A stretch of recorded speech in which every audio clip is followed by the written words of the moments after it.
Welcome to the Deep Dive. We're here to give you that shortcut, that deep understanding you're looking for. That's right. Today we're tackling quite a document. We're following the threads laid out by Noel Joshua Hadley. And it's a specific deep dive, really zeroing in on his analysis. Exactly. It connects, believe it or not, Roger Moore's campiest James Bond film, Moonraker, 1979. to these huge conspiracies. We're talking intelligence agencies, rewriting history, even a global depopulation agenda. It's quite the web. Hadley's argument, essentially, is that Moonraker isn't just, a bit of fun escapism. Right. He calls it a calculated intel movie. Intel movie. Yeah. Produced by intelligence agencies, he argues, to hide confessionals. Confessionals about what? Real stuff. Real-world PSYOPs, psychological operations, and like you said, depopulation, historical revision. It's all supposedly in there. Okay, wow. And the hook, the thing that kicks this whole massive investigation off, is tiny. Almost unbelievably so. It's the disappearance of Dolly's braces. Uh-huh. The character Jaws meets. Hadley says this is a Mandela effect, Yeah. something that just cannot be explained away easily. And he uses this one detail, this seemingly minor memory glitch, to unlock, well, everything else, ancient heretics, the Georgia Guidestones. It's a lot. Okay, let's dive in. Let's try and unpack this. All right, so Moonraker, if you've seen it, especially back in the day, you probably remember the scene. Oh, yeah.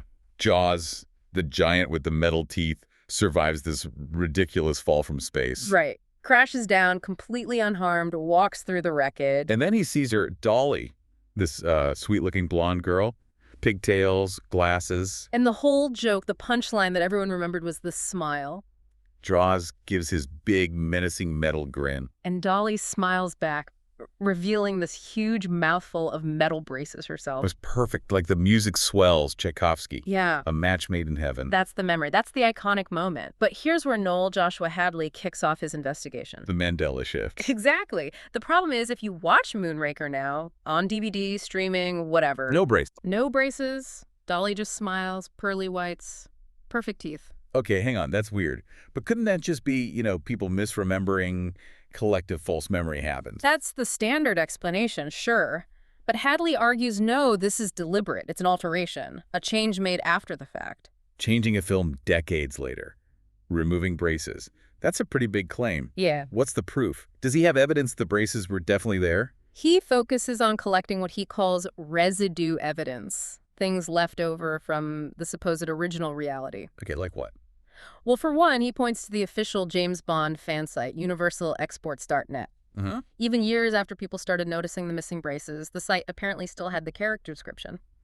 Dolly is a short blonde girl with pigtails, glasses, and braces.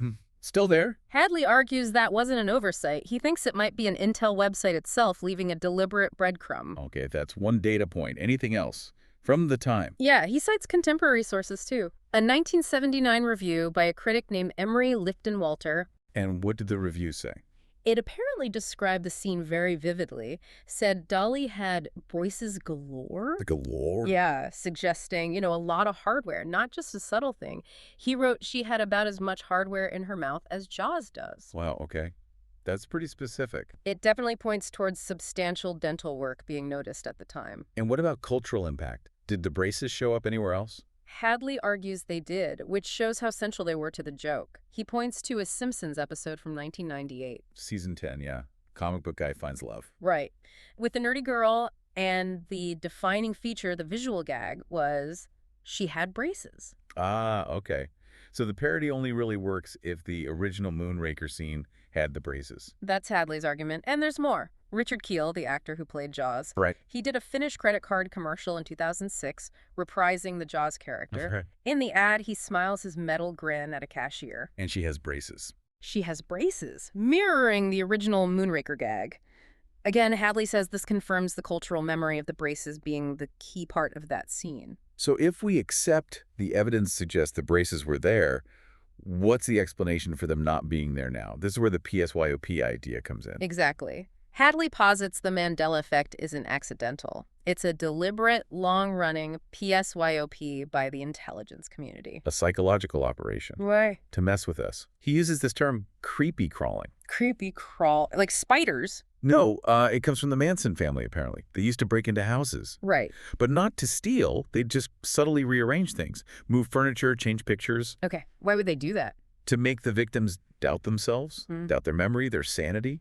You know the chair was moved, but there's no proof everyone else says it wasn't. Yeah. It's psychological manipulation. And Hadley thinks intel agencies are doing this digitally with movie details. That's the claim. Rearranging bits of reality, bits of information, history, to make us collectively doubt our memory. To screw with your head, as he puts it. Which leads straight to gaslighting. Absolutely. Yeah. Named after the 1944 film Gaslight. Hadley actually argues that Hollywood, which he sees as basically an arm of the intelligence apparatus, Okay. made Gaslight as a kind of confessional. They were showing us the techniques they plan to use later. So by making us doubt Dolly's braces, they're training us. Training us to distrust our own perception, our own memory. If we accept the current version, where Dolly has perfect teeth, despite our memory, We're essentially consenting to their control over reality. that's Hadley's interpretation, and he takes it even further. He connects this manipulation to really out there concepts. Like what? Like the idea that maybe multiple realities are merging, that the speed and number of Mandela effects could signal we're approaching some kind of singularity event. Wow. He even links it to things like Project Looking Glass, those alleged military psychic viewing programs. Okay, that's a huge leap from missing braces to merging realities and psychic spies. It is. It's a core part of his thesis, though. The braces are just the entry point. The MacGuffin, right? Exactly. The thing that seems important but is really there to distract you while leading you somewhere else. And where does it lead? Towards the bigger picture. The establishment of a ministry of truth, like in Orwell's 1984, where history is constantly rectified, rewritten. The braces are the localized example that unlocks his wider millennial kingdom investigation. Okay, so the braces are the hook, the MacGuffin. If that's the small-scale manipulation of memory, where does Hadley take it on the larger scale, this millennial kingdom investigation? Right. The idea here is that there was a previous era, kind of golden age, the millennial kingdom with advanced spiritual and architectural knowledge. And it was suppressed. Systematically suppressed, erased from history, and Hadley argues certain modern elites are the inheritors of this conspiracy, working to keep that knowledge buried. Moonraker, he says, is full of clues about this suppression. Okay, where does he find them? Let's start with Drax's base of operations. The space plane factory. It's shown to be in the Mojave Desert near Los Angeles. Hadley sees this as an obvious stand-in For a real place. for U.S. Air Force Plant 42 in Palmdale, California, which is essentially an extension of Edwards Air Force Base. Edwards. That rings a bell in conspiracy circles, doesn't it? Definitely. Plant 42 and Edwards are linked to the U-2 spy plane, Area 51 is nearby, and of course the whole NASA space hoax theory often centers around that area. Hadley even mentions the alleged Eisenhower meeting with aliens there in 1954. So the location itself is meant to signal that space agencies have a subversive calling, as Hadley puts it, a hidden agenda. Precisely. But then there's this architectural detail that Hadley really latches onto. The mansion. Yeah. Bond's pilot, Corinne Dufour, casually mentions that Drax's huge Baroque French mansion in the middle of the California desert was. Brought stone by stone from France. Which sounds completely insane, right? Even for a Bond villain. Pretty outlandish. Hadley argues it's so outlandish it must be deliberate. A sleight of hand. A clue. Pointing towards what? Pointing towards stolen his story, as he spells it, and specifically Tartarian architecture. Okay, Tartaria. This is the idea of a lost global civilization with advanced building techniques, right? Yeah. Grand architecture that pops up everywhere, seemingly out of place of time. That's the general concept, yes. And Hadley connects Drax's mansion directly to it. The actual filming location for the exteriors was the Château de Vaux-le-Vicomte near Paris. Which is a real historical building. Very real. Built between 1658 and 1661. Classic old world style. So when the film says Drax moved this stone by stone, Hadley interprets that as a confession that this kind of sophisticated historical architecture, maybe representing the lost Tartarian civilization or the millennial kingdom, was literally moved, suppressed, its origins obscured, and history rewritten. so Drax isn't just building a base. He's symbolically rebuilding a false relocated history in the American desert. Wow. It reframes the whole idea of setting up a new world order. You have to erase the old one first. Okay, that connects the setting and architecture. What about the technology? The centrifuge scene. Ah, yeah. The scene where Drax tries to kill Bond by spinning him up to 20 Gs.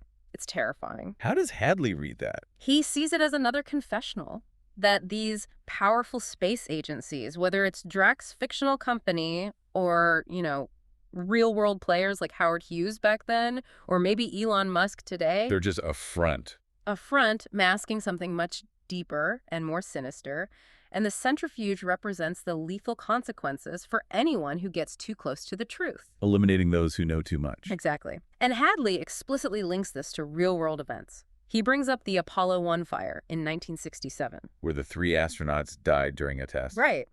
Hadley points out that within conspiracy circles, there's long been speculation that Gus Grissom and the others weren't killed by accident. But murdered. Murdered because they were knowing too much. Or perhaps were about to blow the whistle on the alleged NASA space hoax. The centrifuge scene in Moonraker, for Hadley, is the movie showing you how they eliminate problematic individuals. Okay, the narrative is definitely getting darker now. We've gone from memory tricks and stolen history to, well, eliminating people. Now we get into Drax's actual motivation, why he'd destroy almost everyone. This is where Hadley ties the film directly into modern anxieties about depopulation agendas. It starts with the pheasant hunting scene, right? Yeah, it's almost comically on the nose, Hadley suggests. Bond watches Drax casually shooting pheasants on his estate. Yeah, and the metaphor is. The pheasants are humanity. Drax is the elite predator planning a mass cull. Hadley explicitly links this to things like the UN's Agenda 2030, the idea of a global elite wanting to drastically reduce the population. But it's not just about killing off the existing population. There's a replacement aspect, too. Right. Standing there, watching the dead pheasants, are 2 of Drax's perfect specimens, his supermodel astronauts. The master race. They are the prototype superhumans, Hadley calls them. Genetically superior, designed to inherit the Earth after the cull. He frames this as a reversal of past events. Yeah, he mentions the 536 AD event, a period of extreme global cooling, maybe caused by volcanic winter. Some researchers call it a reset event that suppressed a previous order. And Drax's plan is the opposite, a deliberate reset to claim the Earth. To seize the Earth in its pristine, Edenic state with only his chosen few remaining. This sets up maybe the most disturbing scene in the film, Corinne Dufour's death. Drax's pilot, who helped Bond, she gets terminated, hunted down in the woods by Drax's Dobermans. Which Hadley calls another confessional. A very specific one. A confessional that MK inheritors have a history of hunting humans for sport. MK inheritors. Like inheritors of the suppressed knowledge or... Inheritors of the power structure that did the suppressing, basically. The elite bloodlines, or groups who allegedly maintain control. He connects Drax's casual cruelty to real historical precedents. Like what? Where does he see this human hunting in history? He starts way back with ancient Sparta, the practice of crypteia. Where the Spartan elite would hunt the helots, their slave class. Exactly. Institutionalized terror and murder to keep the subservient population in check. Part of their military training, even. Okay, and then closer to the film's context. Medieval Europe. This becomes central to his Millennial Kingdom investigation. He focuses on the persecution of religious minorities labeled as heretics. Ooh, specifically. He lists the Waldensians, the Cathars in southern France, the Anabaptists, the Huguenots. Why were they hunted? Just religious disagreement. Hadley argues it was more than that. They were hunted because they allegedly held a specific and forbidden slice of suppressed knowledge. Knowledge connected to that lost millennial kingdom, the pre-suppression order. Let's focus on the Cathars for a minute. They seem key to his argument about historical gaslighting. They were wiped out, right? Pretty much eradicated by the mid-14th century. The Albigensian Crusade, the Inquisition, estimates are up to 1 million people slaughtered. What was this forbidden knowledge they supposedly had? What did they believe? Their core belief was this radical dualism. 2 gods, a good god of spirit and an evil god of matter. So the physical world was evil. Created by the evil god, yeah. Which meant they rejected almost all the material aspects of the established church. Sacraments, relics, churches themselves. They rejected the Trinity too, didn't they? And the cross. Often leaned towards Arianism, seeing Jesus as a created being, maybe an angel, not co-eternal God. And yeah, the cross was just a tool of torture used by the evil god's world. Material, therefore, suspect. So, pretty fundamentally opposed to the Catholic Church at the time. But Hadley suggests the persecution involved more than just theological debate. There was gaslighting. Big time. He points out they never called themselves Cathars. That was a name given to them by their enemies, Roman propagandists. It might have meant pure, but was used derisively. They called themselves good Christians. bons chrétiens.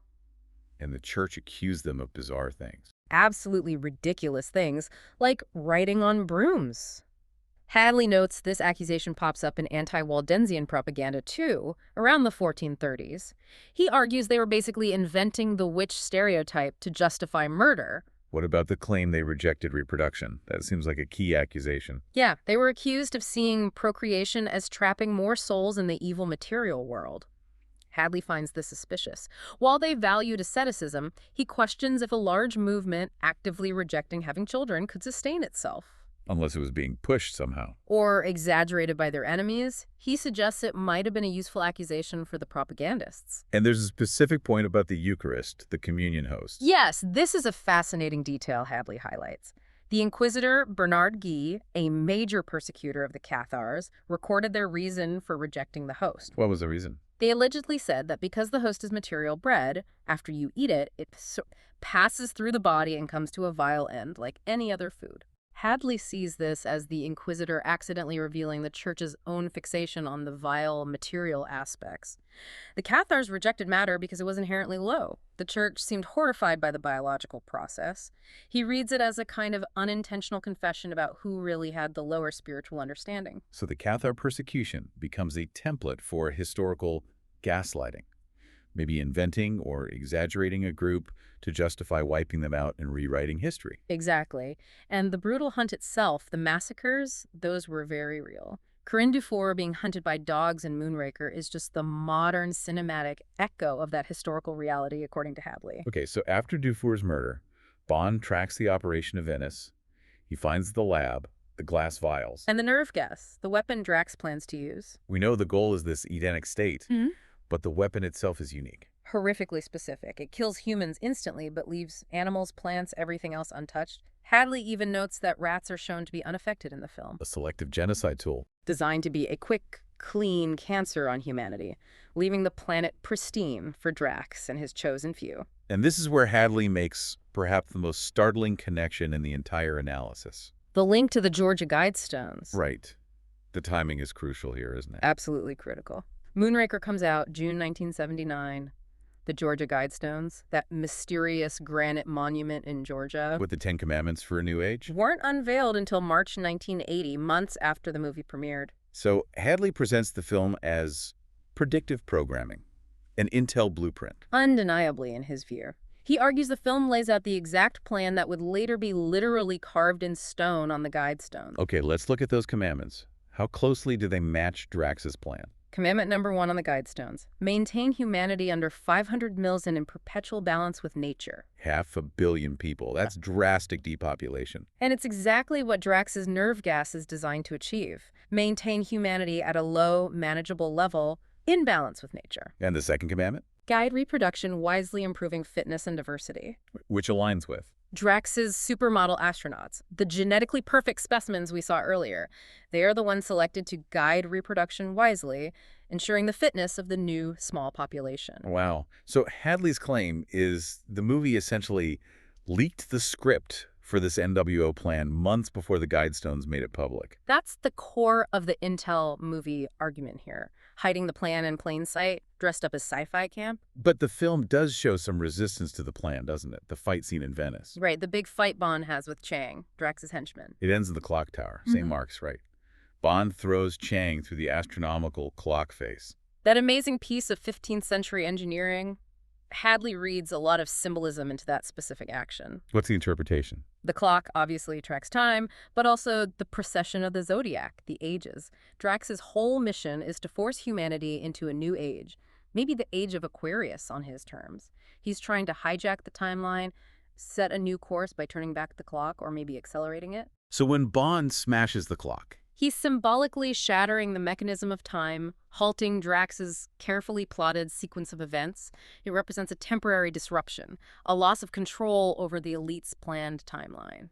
okay, so we keep coming back to this idea of intelligence agencies using media, manipulating reality, rewriting history, the Ministry of Truth in practice. Hadley connects this to real-world stuff happening now, right? With authors. Yeah, he sees recent controversies as part of the same pattern. The key link for him is Roald Dahl and Ian Fleming. The children's author and the creator of James Bond. They knew each other. They were MI6 buddies, as Hadley puts it. Both had connections to British intelligence during the war. And recently there was that big fuss about editing their books, changing words in Dahl's books, sensitivity reads for Bond. Exactly. Hadley argues this isn't just about modern sensibilities. He calls it a media-backed psyop purposely staged to resemble 1984. Staged. Why would they want people to see them editing history? To normalize it. The initial outrage is part of the plan, he suggests. People get angry, then they get tired, then they just accept it. Compliance becomes the norm. They're conditioning us to accept the rewrites. Training us for the Ministry of Truth. That's the idea. And Dahl's involvement with Bond goes beyond just being Fleming's friend. He wrote one of the screenplays. You Only Live Twice, 1967. The one where Bond fakes his own death, gets buried at sea. Right. Hadley sees this as another MI6 confession. A hint about how they handle assets, actors, agents. Maybe they don't really die. They get reassigned, given a new identity after a fake death. That's the implication Hadley draws. He argues if agencies can fake major political events, faking an actor's death for reassignment is small potatoes.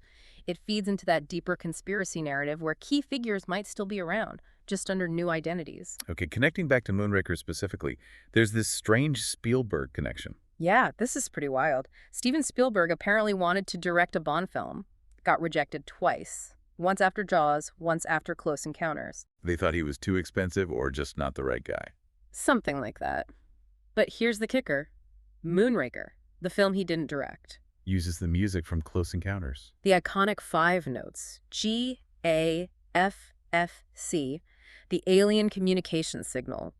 In Moonraker, it's the code Bond uses to get into Drax's secret biolab. That seems bold, just borrowing it like that. Hadley argues it's not borrowing, it's intel. It's deliberately placed. And what does it imply? How does it change Close Encounters?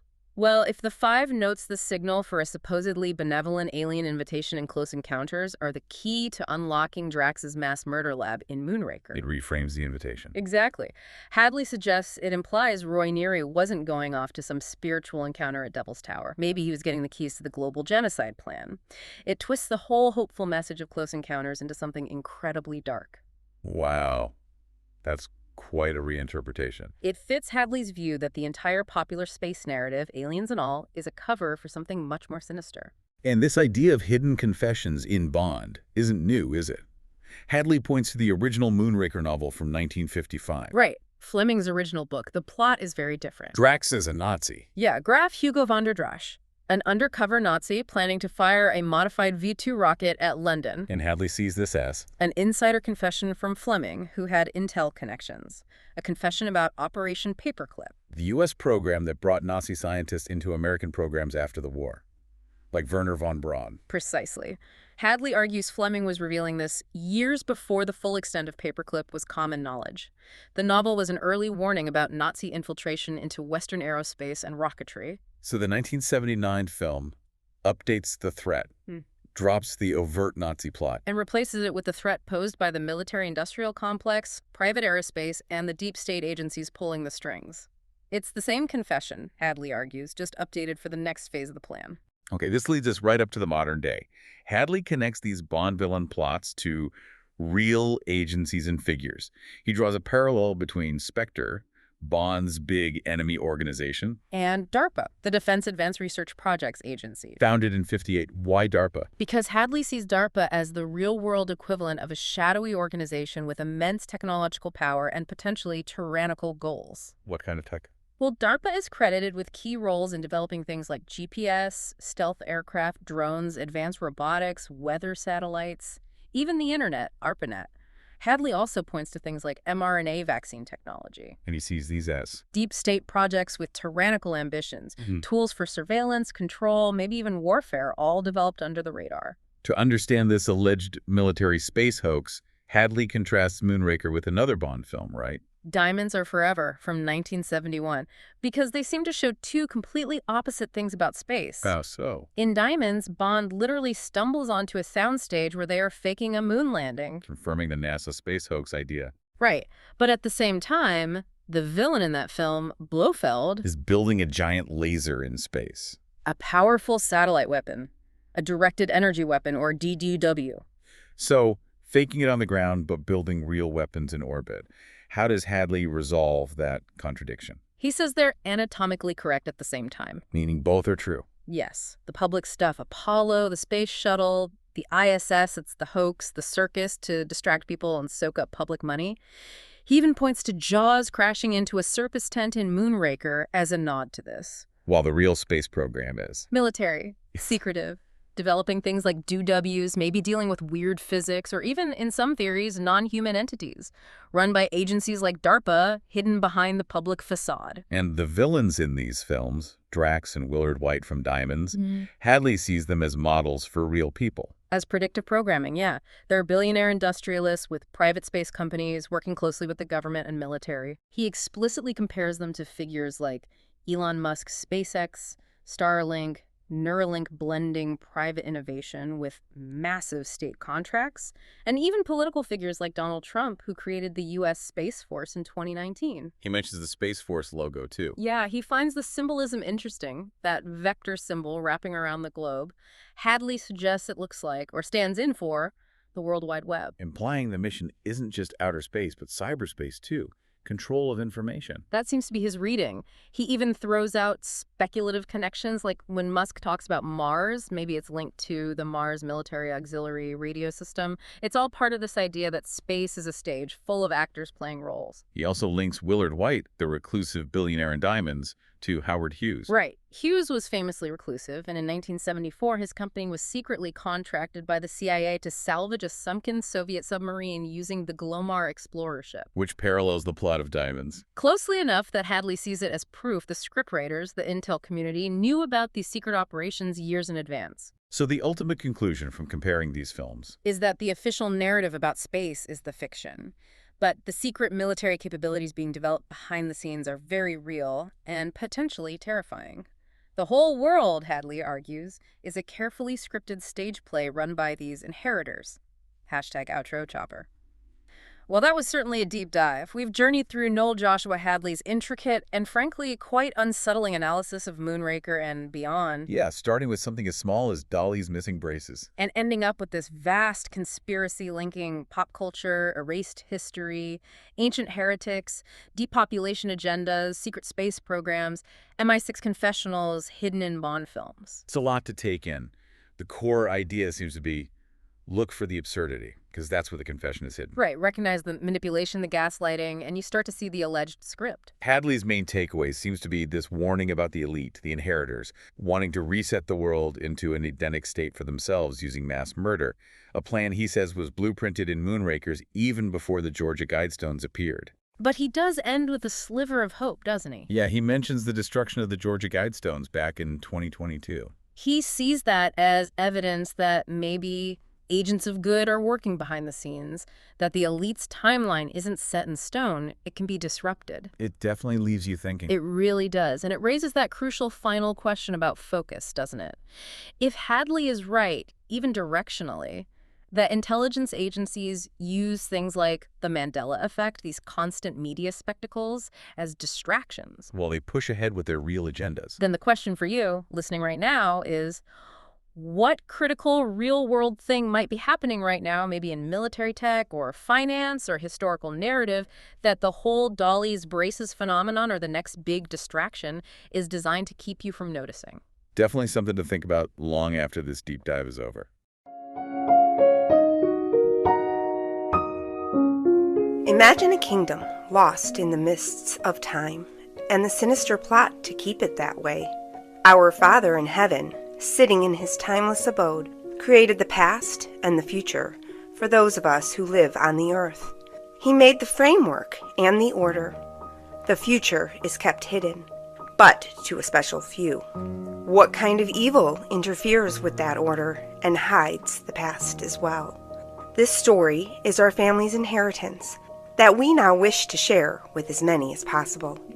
We are acutely aware that there is a worldwide deception underway, which desperately needs a counter. Remember, this is the time of the little season. It is the short time allowed to be governed by the father of lies.